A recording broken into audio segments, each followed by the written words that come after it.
అందరికీ నమస్కారం.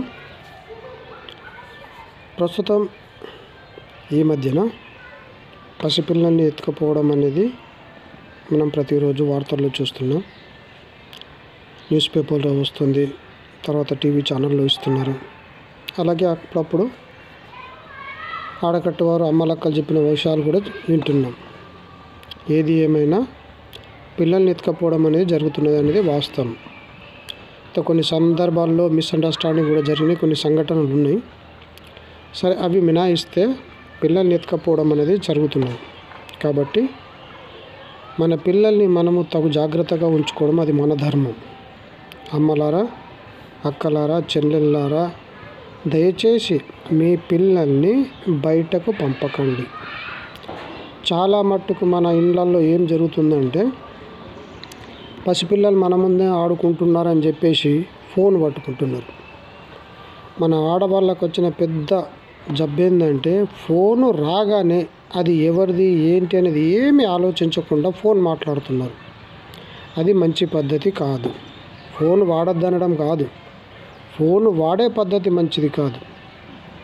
ఎవరైనా మనకి ఇంపార్టెంట్ వాళ్ళు ఉంటే తర్వాత మాట్లాడుకోవచ్చు, కానీ మనకు మన పిల్లలే ముఖ్యం. వాళ్ళని తగు జాగ్రత్తగా చూడాలి. దాదాపుగా పసిపిల్లల్ని 5 సంవత్సరాల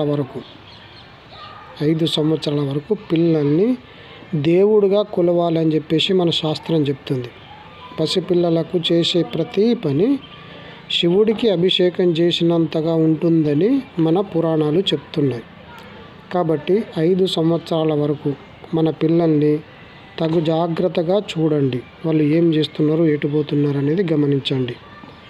బలవంతం మీద స్కూల్కు పంపడం కూడా అది పద్ధతి కాదు. కానీ ఈ రోజుల్లో ఆధునిక యుగంలో ఎవరు చెప్తే వినే రకంగా లేరు కాబట్టి 3 సంవత్సరాలకే స్కూల్కి పంపిస్తున్నారు. వాస్తవంగా అలా పంపకూడదు, అయినా పంపుతున్నారు. సరే, అది మీ ఇష్టం. కానీ ఇప్పుడు ఈ దొంగల బారి నుంచి తప్పించుకోవాలంటే పిల్లల్ని మాత్రం తగు జాగ్రత్తగా చూడండి. ఫోనును మాత్రం వాడకండి. పిల్లల ముందనే మీరు ఫోన్లు వాడుతున్నారు కాబట్టి వాళ్ళు వచ్చేసి చూసి వాళ్ళు కూడా ఫోన్ వాడుతున్నారు. సరే, మరి ఇంట్లో మగవాళ్ళు వాడతలేరంటే వాళ్ళు వాడుతున్నారు. వాళ్ళు ఏదో బిజినెస్ పర్పస్లో వాడుతున్నారు. బట్టే వాడితే అది వేరే విషయం, కానీ బిజినెస్ పర్పస్లో వాడితే అదొక పద్ధతి. కానీ మన ఇంట్లో ఉన్న ఆడవాళ్ళు ఏం చేస్తున్నారంటే, ఫోన్ రాగానే ఫోన్ తీసుకొచ్చి చెవులో పెట్టేసుకొని మాట్లాడుతుంటారు. అది ఏమైంది ఏంటిదని ఏమీ ఆలోచించడం లేదు. పొయ్యి మీద పెట్టిన అన్నం మాడిపోతుంది, కూర మాడిపోతుంది, డోంట్ కేర్. ఏది ఎక్కడనో అక్కడ వదిలేసేసి ఫోన్ మాట్లాడుతుంటారు, గంటల కొద్దీ మాట్లాడుతున్నారు. అమ్మ, దయచేసి వాటిని ఫోన్లు బంద్ చేయండి. వాడొద్దనడం కాదు, మీకు ఫ్రీ టైం ఉన్నప్పుడు మాత్రం వాడండి.